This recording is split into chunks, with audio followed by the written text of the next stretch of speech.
दोस्तों मेरे पास एक कार्ड है जो कि यहाँ पे क्रेडिट कार्ड है, ठीक है।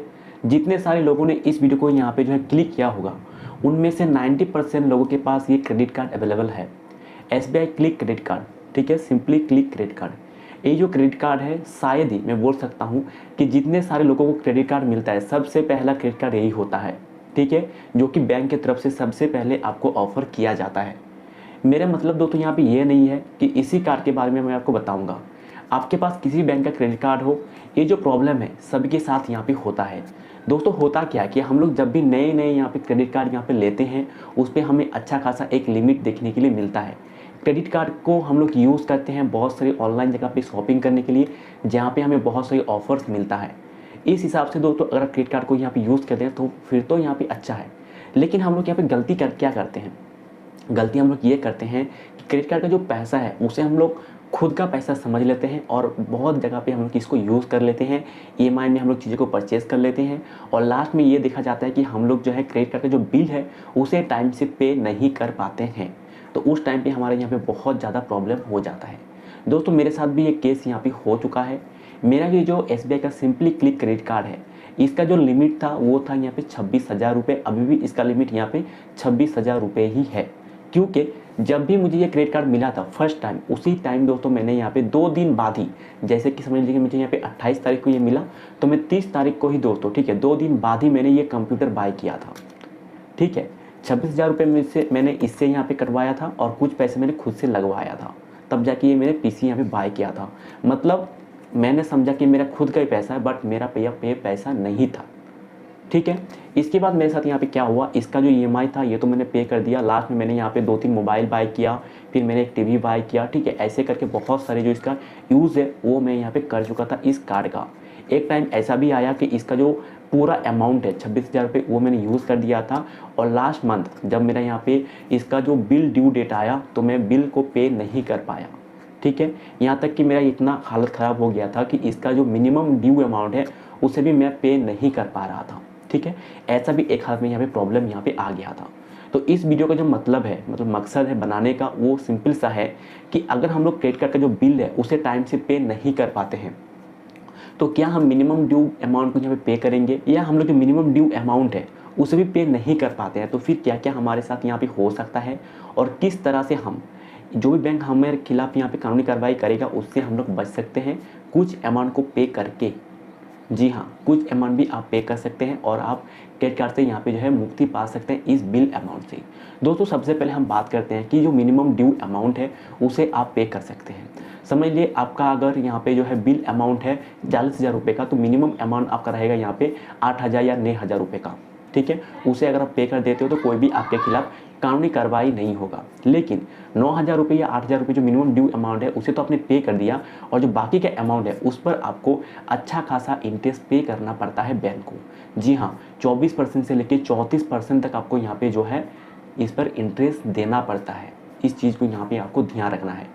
लेकिन हाँ, अगर आप यहाँ पे बिल अमाउंट को जो है टोटल बिल अमाउंट को पे नहीं करते हो उस पर भी, लेकिन आपको यहाँ पे जो है 24% से लेके 34 या 36% तक यहाँ पे आपको इंटरेस्ट पे करना पड़ता है। इस हिसाब से दोस्तों जो भी आपका बिल अमाउंट है वो मंथली बेसिस में इंक्रीज होते जाता है।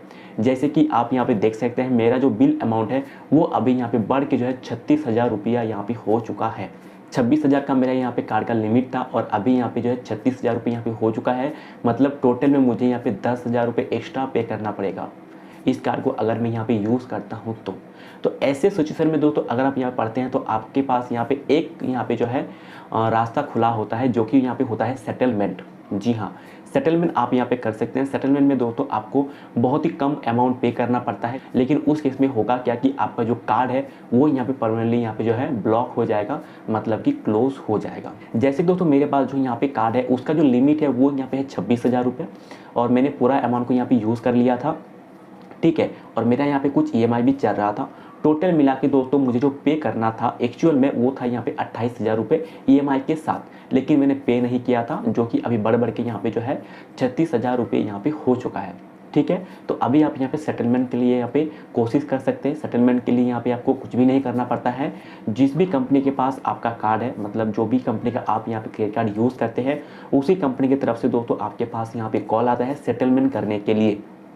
ठीक है। वो आपको ऑप्शन देता है कि आप जो है आप चाहे तो मिनिमम अमाउंट को यहाँ पे कर सकते हैं, देन आपका जो क्रेडिट कार्ड है वो यहाँ पे एक्टिव रहेगा, उसे आप यूज़ कर सकते हैं, या आप जो है 3 किस्त में आपका जो यहाँ पे टोटल अमाउंट है उसे पे कर सकते हैं। लेकिन ये जो 3 किस्त में जो पे करने का ये ऑप्शन जो है ये बहुत सारे क्रेडिट कार्ड वाले नहीं देते हैं। कुछ क्रेडिट कार्ड कंपनी ऐसी हैं जो कि ये ऑप्शन आपको यहाँ पे देता है, जैसे कि SBI कार्ड में ये ऑप्शन आपको नहीं मिलता है, ठीक है। अदर बैंक पे अगर आपको मिलता होगा तो मुझे मालूम नहीं है, क्योंकि मेरे पास सिर्फ और सिर्फ SBI का ही क्रेडिट कार्ड है। मेरे पास भी दोस्तों यहाँ पे SBI कार्ड की तरफ से यहाँ पे कॉल आया था कस्टमर केयर की तरफ से। उन्होंने बताया कि आपका जो कार्ड है उसका ओवर ड्यू अमाउंट हो चुका है, 5 महीने से आपने यहाँ पे जो है ड्यू अमाउंट को पे नहीं किया है, और अभी हम आपका जो कार्ड है उसको यहाँ पे ब्लैक लिस्ट कर चुके हैं। आपको यहाँ पे पूरा जो अमाउंट है उसे पे करना है, तभी जाके आपका जो कार्ड है वो हम लोग यहाँ पे एक्टिव करेंगे। और अगर आप यहाँ पे जो है अभी इस टाइम अगर पूरा अमाउंट को पे नहीं कर सकते हैं, जो मिनिमम अमाउंट है उसे पे कर सकते हैं। मिनिमम अमाउंट मेरा था यहाँ पे 4000 कुछ रुपया यहाँ पे था। तो मैंने उनको पूछा कि मैम मैंने अभी तो जो है इस हालत में मैं पूरा अमाउंट को पे नहीं कर पाऊँगा, तो क्या मैं इस अमाउंट को यहाँ पे EMI में कन्वर्ट कर सकता हूँ 2 साल के लिए? तो उन्होंने बताया नहीं सर, अभी आप जो है इस अमाउंट को EMI में कन्वर्ट नहीं कर सकते हैं, लेकिन हाँ आपके पास और एक ऑप्शन है जो कि है सेटलमेंट, आप यहाँ पे सेटलमेंट कर सकते हैं। तो मैंने पूछा कि सेटलमेंट अमाउंट मुझे कितना पे करना पड़ेगा, तो उन्होंने कुछ कैलकुलेशन किया, देन बताया मुझे कि अगर आप यहाँ पे 2 किस्त में, ठीक है, मतलब 2 बार मुझे पैसा जमा करना पड़ेगा टोटल में, तो 2 किस्त में अगर आप यहाँ पे जो है सेटलमेंट करते हैं तो फिर आपको यहाँ पे 15,000 रुपये टोटल पे करना पड़ेगा, ठीक है। और अगर आप यहाँ पे 3 किस्त में पे करना चाहते हैं तो फिर टोटल में आपको यहाँ पे 16,000 रुपये पे करना पड़ेगा। मतलब समझ लीजिए मेरा जो अमाउंट था, टोटल अमाउंट 36,000 रुपये था, लेकिन मुझे सिर्फ और सिर्फ पे करना पड़ रहा है 16,000 रुपये। मतलब सेटलमेंट में आपका जो अमाउंट है वो घट के पूरा का पूरा 50% से भी थोड़ा सा यहाँ पे कम हो जाता है। लेकिन इस केस में यहाँ पे होगा क्या कि आपका जो कार्ड है वो यहाँ पे परमानेंटली ब्लॉक हो जाएगा। इस चीज़ को यहाँ पे आपको ध्यान रखना है। तो मेरे पास दोस्तों कस्टमर केयर की तरफ से यहाँ पे कल ही यहाँ पे कॉल आया था सेटलमेंट के लिए, तो मैंने उनके पास से यहाँ पे 3 दिन का मोहलत मांगा है।